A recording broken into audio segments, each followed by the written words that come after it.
An Ethernet connection offers many advantages over its wireless counterpart.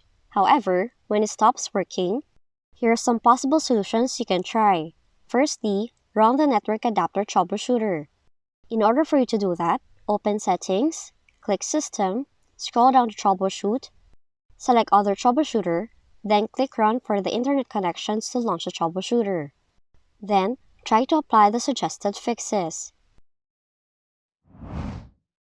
Now, if the problem still occurs, it can also be due to a loose internet connection to your PC or the router. So what you need to do is disconnect the cable from your PC and the router's port, then reconnect the cable and watch for the click sound to ensure it's firmly connected. Additionally, try to use a different Ethernet port on your router. Last on the list, perform a network reset.